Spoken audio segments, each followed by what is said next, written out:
Alright, mga absat, nandito tayo kay Attorney Enzo Recto. Ito. Yung medyo maiksi lang muna. Masyadong mahaba yung mga nandito ng iba eh. So, ito muna. Si Sara ang unang tatamaan sa ruling na gagawin ni Cheese sa Lunes. Sige, ito na lang muna. Maiksi lang muna, maiksi. Mga bagong pasok, huwag kalimutang mag-like and subscribe. All questions can be answered by yes. Cross, Your Honor, please. Counsels. Cross. There are limits to cross-examination. Nakapo.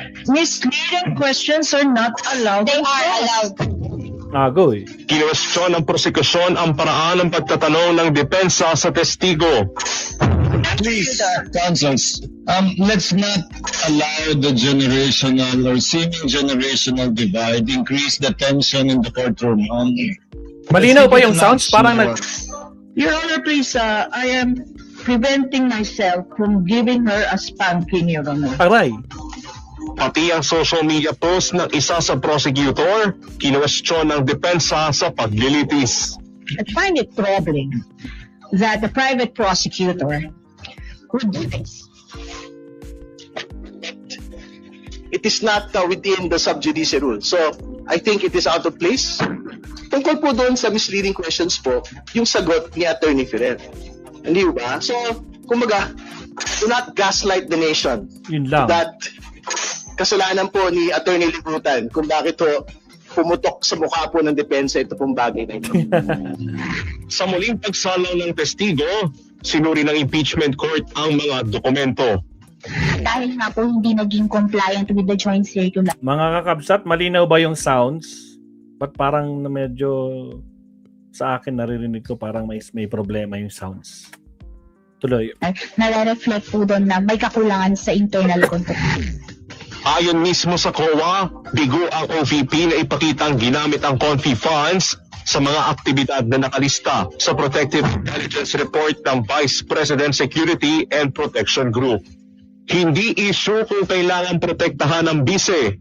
Ang tanong, kung may security team na, bakit kailangan pa ng hiwalay at napakalaking confidential funds para sa seguridad? Yun lang. Hindi rin sapat na sabihin may aktibidad.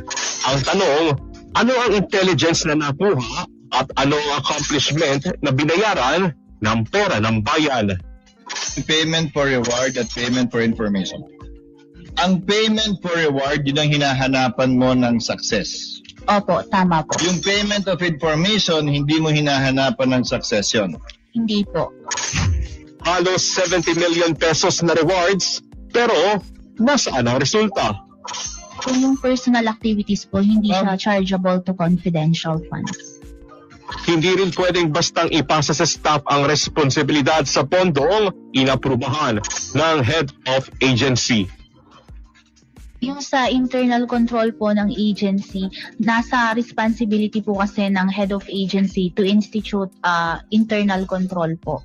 Pinalutang man ng depensa na hindi nasita ang mga kakaibang pangalan sa mga acknowledgement receipt. Sagot ng prosekusyon, The point of flashing these acknowledgement receipts were not the names. They were flashed because of the manner by which the funds were used. sumatotal, mahigit 400 milyong pisong confidential funds ang pinapasauli mula sa bise. Kung mapapatunayan na inabuso ang pondo, karapatan din ng sambayanan na bawiin ito. So, pwedeng ma-disallow buong 612.5 million na confidential funds sa OVP at sa DepEd. Tama? Yes po, tama po.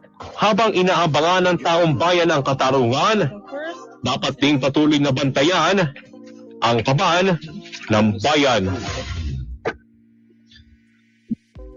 Enzo Recto, kalaban ang katiwalian at kasinungalingan, kakampi sa katotohanan. Tunay ngang Yan, mas malakas. sa bibig nahuhuli ang isda. Sa depensa na mismo ng galing, dapat daw i-allow ang mga tanong na misleading. This clearly shows their strategy for the entire process of the impeachment trial. At gusto rin natin pong magpakita ng video kung saan makikita rin natin yung same strategy na to nanggaling din sa bibig ni VP Sara. I don't think kailangan guluhin ang impeachment. Napaka-klaro naman yung bending the law dyan sa impeachment na yan, simula pa sa House of Representatives hanggang sa pagkakaroon ng 2 tao na nakaupo doon sa, ano man tawag dyan, stage or rostrum or elevated platform. Hindi na kailangan guluhin ang impeachment dahil magulo na siya sa bending the law. See? Oh, Cheese. Oh, may sinasabi si Sara, oh. Pag sabihin, Of course, yes. siya unang matatamaan talaga dito. Nagpapasalamat lang talaga ako dahil merong mga abogado na tinanggap ang aking kaso at they are diligent and passionate enough to defend me. At kung maaalala natin, meron din pong statement si VP Sara using the Office of the Vice President, seal and logo, on the day 4 of the impeachment trial kung saan sinabi niya na quote-unquote, the complaint is not supported by evidence. Hindi na po nakakagulat na estratehiya ito noon hanggang ngayon. What can we expect from a defense panel whose client apparently does not recognize the institutional process being afforded to her? Tama. Quote-unquote, bending the law raw ang ginagawa sa impeachment court ng Senado. Bakit hindi siya humarap at sa paglilitis mismo duwag eh. maghabol ng mga saloobin niya? Paano haharap yan, duwag? Ultimately, kung may dapat sitahin ang impeachment court, si VP Sara iyon. Agree. Siya mismo ang bumabaluktot ng batas, lalo na sa kanyang questionableng paggasta ng confidential and intelligence funds na hanggang ngayon wala pa rin pong sagot sa taong bayan. Agree. Sa atin po, klaro po ang gusto nating uphold. One court, one standard. Kung bawal bastusin ang impeachment court, dapat bawal para sa lahat. Ang kagandahan ng isang impeachment trial ay lahat po tayo ay nakakapanood at nakakapaghusga. Ang panawagan lang siyempre ng lahat ng panig ay dapat maging patas, even-handed ang application ng lahat ng rules of the Senate on impeachment cases. At as we proceed with the trial, matitesting at matitesting talaga yan. Kaya makikita natin sa mga darating na mga araw, linggo o kaya buwan, kung gaano ba kahigpit ang pagtatrato ng presiding officer sa mga rules na inihain ng Senado bilang isang impeachment court. We do hope and we will continue to push for equality and even-handedness in application of all the rules that would apply to the prosecutors and to the others who are part of the prosecution team at pati sa defense at pati rin sa mga membro ng impeachment court.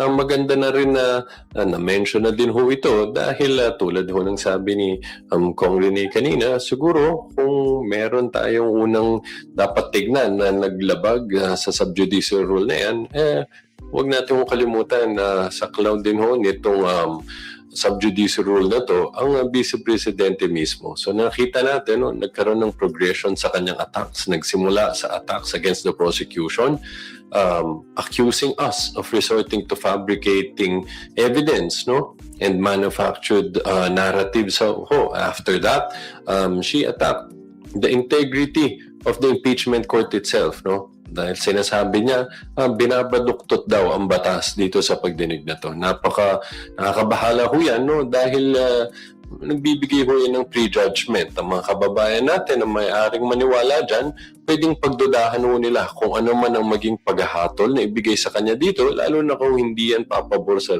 Vice Presidente. Dahil nga isipin nila, hindi yan nanggaling dun sa tamang paraan at proseso, at hindi yan nakabatay sa mga ebidensya na linatag magkabilang panig dahil nagkakaroon sila ng impression na dahil nga pinaluktot ang batas dito sa proseso na to. So gayon pa man, umaasa kami na magiging patas ang pag-apply ng impeachment court dito sa subjudice rule na to at ano pa mga patakaran na that governs these proceedings towards everyone involved.